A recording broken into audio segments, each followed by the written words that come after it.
টিকের পাত্রে প্রবেশায় ফট।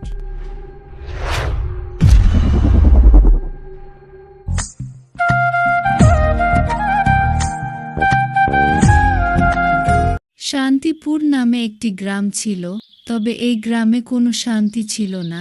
এই গ্রামে একটা রাস্তা ছিল, একটি গাছ, গাছে থাকত একটি শাকচুন্নি ভূত। তবে এই রাস্তা দিয়ে কেউ গেলে তাকে মেরে ফেলত আর রক্ত খেয়ে ফেলত। তবে একদিন এক ছেলে ওই রাস্তা দিয়ে যাচ্ছিল হাতে মাছ নিয়ে। তখন একটি আজব ঘটনা ঘটল।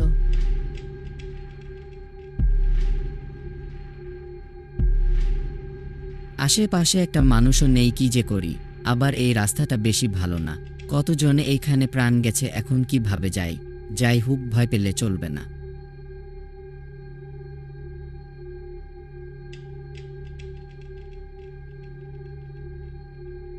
কি হলো? মাছটা মনে হয় কেউ টেনে ধরলো। পিছনে দেখি তো কেন এমন হলো। আরে এখানে তো কেউ নেই। থাক, জায়গাটা ভালো মনে হচ্ছে না, তাড়াতাড়ি যেতে হবে। এই কে তুমি? আমি শাকচুন্নি, আজ আমি তোর রক্ত খাবো। আকে ছেড়ে দাও, আমি কখনো এখানে আসবো না। তখন শাকচুন্নি ছেলেটাকে মেরে ফেলে। তখন গ্রামের সবাই ভয়ে থাকে। তখন গ্রামের এক সাহসী যুবক সিদ্ধান্ত নেয় ওই গাছের নিচে যাবে।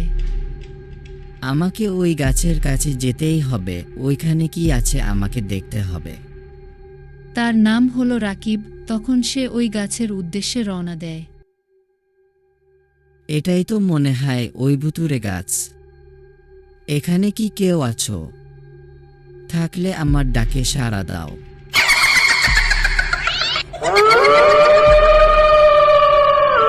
কে রে আমাকে ডাকে? এত বড় সাহস কার? তোর তো সাহস কম না, খাড়া তোর আজই ঘাড় মটকাবো। আমার মনে হয় এখান থেকে পালানি ভালো হবে। এখন পালাচ্ছিস কেন? দাঁড়া, আজ পালিয়ে গেলি আবার কাছে পাই, তখন বুঝবি। আমি আবার আসব, তখন দেখব কে কাকে দেখে। তখন রাকিব পালিয়ে আসে। পরের তার গ্রামে একটা লোক ছিল, কবিরাজ। রাকিবের চাচা হয়, নাম তার হান্নু। তখন রাকিব হান্নু চাচার কাছে যায়। কিরে রাকিব, তোকে একটু চিন্তিত মনে হচ্ছে। তখন রাকিব রাতের ঘটনা সব খুলে বলল। ঠিক আছে, তুই বাড়িতে যা, আমি তোর সাথে রাতে দেখা করছি। একসাথে দুজনে যাব ওই জায়গায়। তখন অনেক রাত হান্নু কাকার অপেক্ষায় আছে রাকিব। কাকা, এসেছো তুমি? হ্যাঁ এসেছি, চল এবার যাই। চলো কাকা, তোমার হাতে কি? এটা একটা বোতল। বোতল? বোতল দিয়ে কি করবে? আগে যাই, পরে দেখ আমি কি করি। তখন দুজনে হাঁটতে থাকে। তখন অনেক গভীর রাত। রাকিব তেমন ভয় পাচ্ছে না, কারণ তার আগে হান্নু কাকা অনেক ভূত বন্দি করছে। এটাই সেই জায়গা। আর ওই গাছটা কাকা, এখানে শাকচুন্নি থাকে। ওই গাছে কে আছিস? নিচে আয়, দেখি তোর কত ক্ষমতা। কে রে আমাকে ডাকে? তোদের সাহস তো কম না, তোরা আজ কেউ বেঁচে ফিরতে পারবি না। আজ দেখি কে কাকে বাঁচায়। অনেক মানুষকে মেরেছিস, এবার বুঝ কেমন লাগে। তোরা আমাকে মারবি, এখনো সময় আছে, পালিয়ে যা, নয়তো তোরা মারা পড়বি আমার হাতে।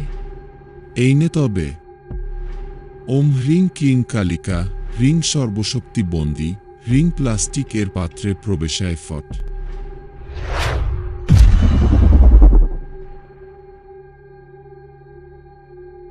আমাকে ছেড়ে দিন গুরু, আমি কখনো কাউকে কিছু করব না। তোর কোনো ক্ষমা নেই, চিরজীবনের মতো বোতলে বন্দী থাক এবার। কাকা, এখন ওইটাকে কি করবা? মাটিতে পুঁতে রাখবো, যাতে কাউকে কখনো ক্ষতি না করতে পারে। তখন থেকে গ্রামের সবাই সুখে শান্তিতে বসবাস করতে থাকে। নিচের সাবস্ক্রাইব বাটন চাপতে ভুলবেন না। ভিডিওটি ভালো লাগলে অবশ্যই একটি লাইক দিবেন।